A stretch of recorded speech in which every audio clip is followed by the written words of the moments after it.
Bonjour tout le monde, bienvenue au Top Études. Alors dans cette vidéo on va voir la gestion des conflits.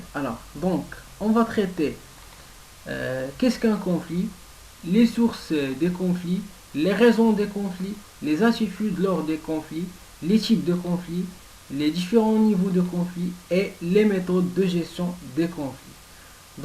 Premièrement, qu'est-ce qu'un conflit?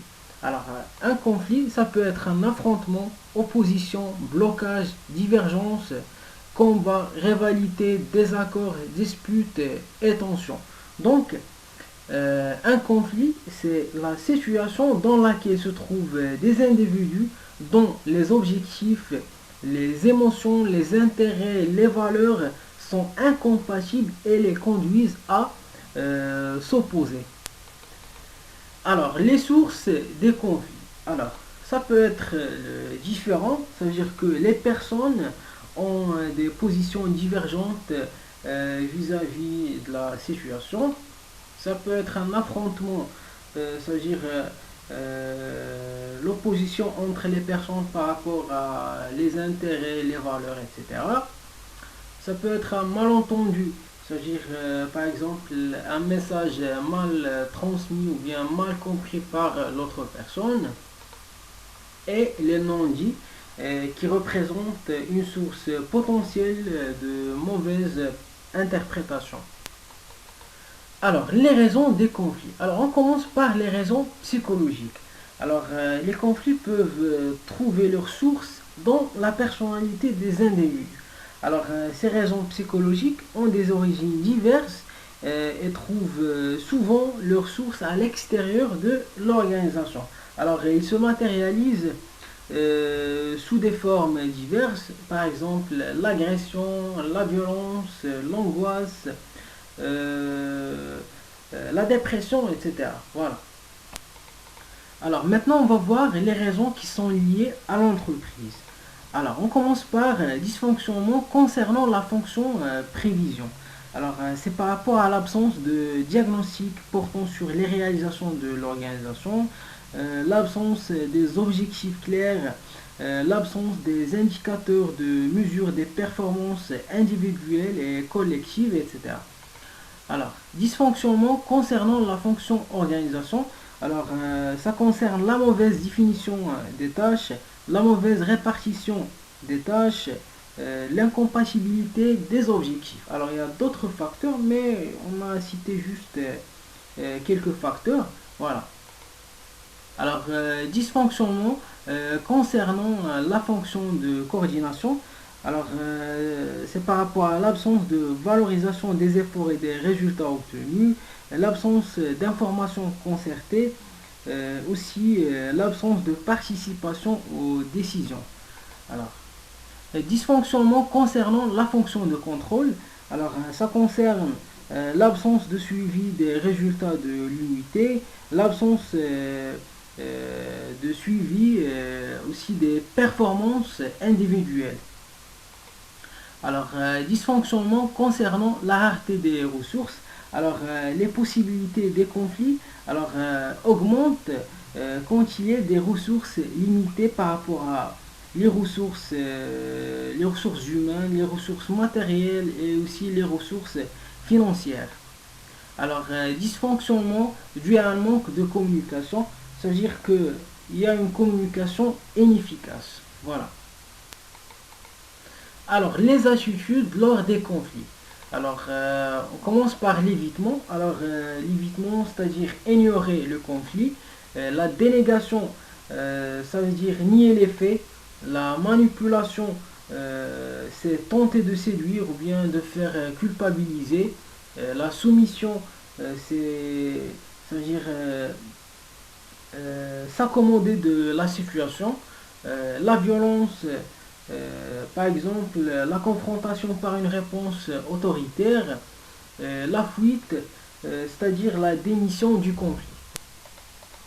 Alors, les types de conflits. Alors, il y a des conflits constructifs. Alors, lorsqu'il entraîne de l'expérience qui permet d'éviter les futurs conflits, et des conflits destructifs lorsqu'il entraîne des effets néfastes. Alors, les conflits d'intérêts et d'identité. Alors, dans le conflit d'intérêts, l'enjeu se trouve limité à un objet, à un avantage ou bien à l'exercice d'un pouvoir. Et les conflits d'identité, alors dans le conflit d'identité, il s'agit non pas d'acquérir un avantage, mais de rejeter l'autre. Voilà. Alors, les conflits d'autorité et de pouvoir, alors les conflits d'autorité apparaissent entre des personnes de même niveau hiérarchique, alors qui se posent suite à l'empiètement par l'un sur les compétences de l'autre. Alors, les conflits de concurrence, alors ils sont principalement perceptibles dans certains métiers où la compétitivité, la recherche du résultat et sa quantification sont rendus nécessaires. Alors, les conflits de génération, alors ils sont très souvent observables dans les organisations et leur nombre ne cesse de croître avec l'augmentation de la mobilité professionnelle et les avancées technologiques. Alors, les conflits d'opinion, alors ils relèvent des différences de valeurs ou de croyances des antagonistes et ils sont aussi extrêmement difficiles à solutionner. Voilà. Alors, les différents niveaux de conflit. Alors, on commence par le conflit latent larvé. Alors, c'est un conflit étouffé pour des raisons multiples, par exemple la peur du regard des autres, la peur de ne pas être à la hauteur, etc. Alors, il se traduit de différentes façons. Alors, par exemple, par l'absentéisme, le stress, le retard dans les délais, etc. Voilà. Alors, pour le conflit refoulé, c'est un ancien conflit qui n'a pas été solutionné et qui risque à tout moment de devenir un conflit déclaré. Alors, le conflit déclaré, c'est un conflit clair entre deux personnes en plus et ça peut être aussi un conflit agressif. Voilà. Alors, les méthodes de gestion des conflits. Alors, il existe différentes méthodes de gestion et résolution de conflits. Alors, c'est que le choix doit être effectué en fonction de l'importance du conflit et de la volonté de résolution des acteurs. Alors, parmi les méthodes les plus utilisées, il y a le recours hiérarchique. Alors, ce type de résolution de conflit est nécessaire dans des situations d'urgence.